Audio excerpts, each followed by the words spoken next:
Salgın bize gösterdi ki bu eğitimde kullandığımız teknolojilerin hayatımıza, okullarımıza, sınıflarımıza nüfuzu sandığımızdan çok daha hızlı bir şekilde gerçekleşecek.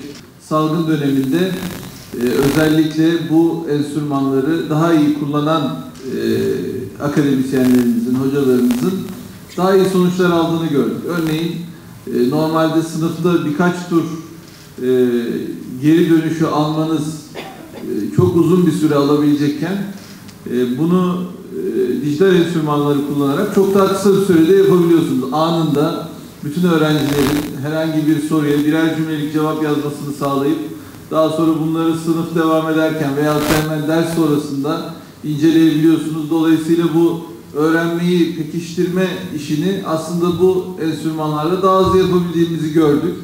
Hatta bazen tabii öğrencinin ayak uydurması her zaman daha hızlı oluyor. Eğitimci arkadaşlarımızın ayak uydurmakta zorluk çektiğini gördük. Onları bu konuda motive etmeye çalıştık. Şimdi tabii bütün bunların daha ileri bir boyutunu da bugün konuşacaksınız. Metaverse. Eğitimde Metaverse ne katacak, ne götürecek, neyi zorlaştıracak bizim için? Benim açımdan tabii ki 21. yüzyıla hazırladığımız çocuklarımızın bu teknolojilerle çok rahat bir şekilde ilişki kurabiliyor olması önemli. Ama her zaman olduğu gibi teknolojiyle kurdukları ilişkilerin onların karakterine, onların insanlığına arz ettiği riskleri de bilerek bunları kullanacağız. Çocuklarımızı bu konuda daha uyanık, daha bilinçli hazırlamaya çalışacağız. Çocuklar teknolojiyle baş başa kaldıkları zaman kendilerini sınırsız bir özgürlük alanında sanabiliyorlar.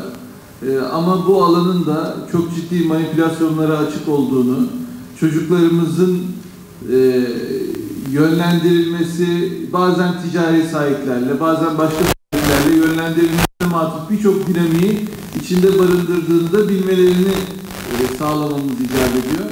Ama öbür taraftan bendeniz her zaman eğitimde öğrenci-öğretmen birlikteliğinin önemini vurgulamış birisiyim. Teknolojiyi bu süreçlerde devreye alırken ki Metaverse gibi aslında bir yönüyle de karakter bozukluklarını takip edebilecek bir enstrümandan bahsettiğimiz zaman bu yönünü nasıl koruyabiliriz? Nasıl oradaki öğrenci-öğretmen iletişimini, öğrenci-öğretmen etkileşimini nasıl koruyabiliriz, muhafaza edebiliriz? Bunun üstünde de durmamız gerektiğini düşünüyorum.